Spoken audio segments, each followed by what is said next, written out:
Thullur CRDA పరిధిలో ఈ ఈ ప్రాంతం ఉంది. సిఆర్డీఏ అధికారులకు నాయకులకు కానీ శైవక్షేత్రం రోడ్డు వేయాలని, బాగు చేయాలని, భక్తులకు మంచి రోడ్డు అందించాలనే కాంక్ష ఏకోశానా లేదు. భక్తులు పడుతున్న ఇబ్బందులను గమనించి ఇప్పటికైనా తాళ్ళాయపాలెం శైవక్షేత్రం రహదారిని బాగు చేసి రహదారిని నిర్మించాల్సిందిగా ప్రజలు కోరుకుంటున్నారు. సో రాజధాని పరిధిలోనే కొన్ని గ్రామాల్లో ఉన్న రోడ్ల పరిస్థితి మీద సోషల్ మీడియాలో తిరుగుతున్నటువంటి ఇది. ఇక్కడ ఆసక్తికరమైన విషయం ఏంటంటే, ఈనాడు వారు ఇవాళ ఏ రోడ్డు చూసినా హైదరాబాదులో రోడ్లపై 30,000 గుంతలంటూ ఒక కథనాన్ని ఇచ్చారు.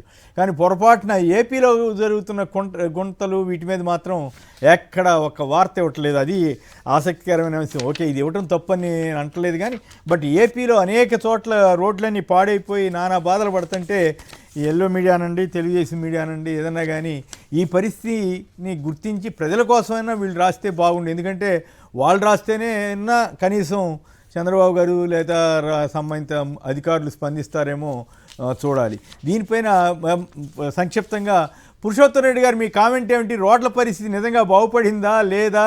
హైదరాబాద్లో ఏ రోడ్డు చూసినా అని రాసిన ఈనాడు వారికి కానీ లేదా మిగతా ఎల్లో మీడియాకి కానీ ఏపీలో రోడ్లు ఎందుకు కనపడటం లేదు? ఇప్పుడు ఆంధ్రప్రదేశ్లో ముఖ్యమంత్రి జగన్మోహన్ రెడ్డి గారు కాదు కదా, సహజంగా కనపడవు. ఎందుకంటే ముఖ్యమంత్రి ఆయనైతే కనపడతాయి తప్ప కనపడవు. సింపుల్ గా చెప్పేసారు.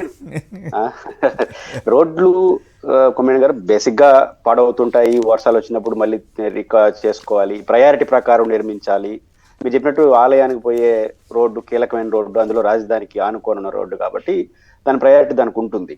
అయితే వీళ్ళు గతంలో వ్యవహరించిన తీరు అట్లే ఉంది, ఇప్పుడు వ్యవహరించిన తీరు. గతంలో ఎట్లా సంబంధం లేని విషయాలు వచ్చినా ముందు తీసుకొచ్చి పాడైపోతుందని చెప్పడం, లేకపోతే ఇప్పుడు మాత్రం ఏం జరిగినా పట్టించుకోకపోవడం, ఈ పారదర్శకత లేకపోవడం వల్ల ఇట్లా క్వశ్చన్స్ వస్తాయి. ప్రభుత్వం కూడా ఇప్పుడు దాదాపు మేము వచ్చిన తర్వాత కంప్లీట్ చేసేసామని చెప్పారు.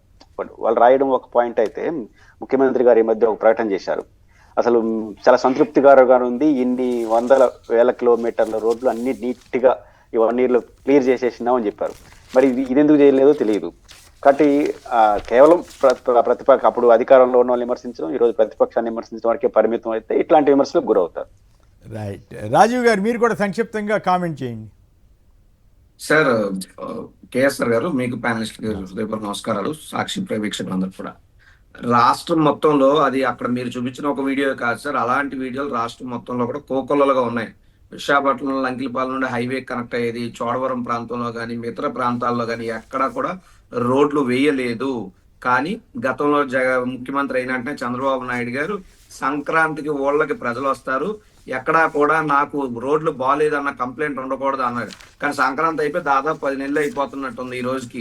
ఇప్పటికి కూడా ఎక్కడా కూడా రోడ్లు వేసినటువంటి పరిస్థితి లేదు. వీళ్ళు రోడ్లు వేస్తున్నారు. ఎక్కడ వేస్తున్నారంటే పేపర్ ప్రకటనలోనో లేదా మీడియా వార్తల్లోనో లేదా సోషల్ మీడియా వేదికల్లో తప్పితే వాస్తవంగా గ్రౌండ్ రియాలిటీ కూడా రాష్ట్రం మొత్తంలో ఎక్కడ కూడా సరైనటువంటి రోడ్డు సదుపాయాలు లేవు. ప్రజలు చాలా ఇబ్బందులు పడుతూ ఉన్నారు. అయినా ఈ ప్రభుత్వానికి అవేం పట్టవు. అదే మా మీద అయితే బురద జల్లేందుకు రెడీగా ఉంటారు పవన్ కళ్యాణ్ గారు మరొకరు. మరి ఈ రోజు రోడ్లు ఇలా ఉంటే పవన్ కళ్యాణ్ ఇప్పుడు వాళ్ళకి దమ్ము ధైర్యం ఉంటే వాళ్ళ జనసేన కార్యకర్తలు పంపించి ఆ గుంతలు ప్రతి దగ్గర ఒక్కొక్క పువ్వు పెట్టించమని చెప్పి నేను అడుగుతా ఉన్నా.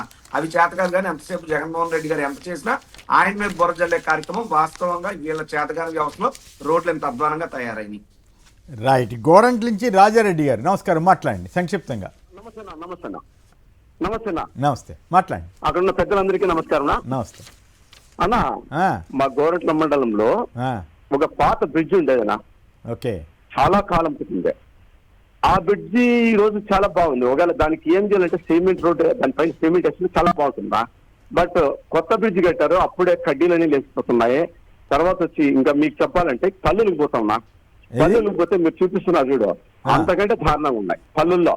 ఇది మన రోడ్డు అత్యంత దారుణంగా. తర్వాత వచ్చి ఇంకో విషయం, మెయిన్ రోడ్ ఇది కదిరి టు మనం విజయవాడకి పోతుంది, ఇట్లా మన బెంగళూరు టు విజయవాడ ఆ వంతెన. ఇట్లాంటివి కూడా సరిగ్గా లేనప్పుడు ఈ పల్లెల్లో ఎట్లా ఉంటుందో ఆలోచించండి. మీరు మరి అన్ని చేస్తామని చంద్రబాబు గారు పవన్ కళ్యాణ్ గారు రోడ్లన్నీ వేస్తామని చెబుతున్నారు కదా.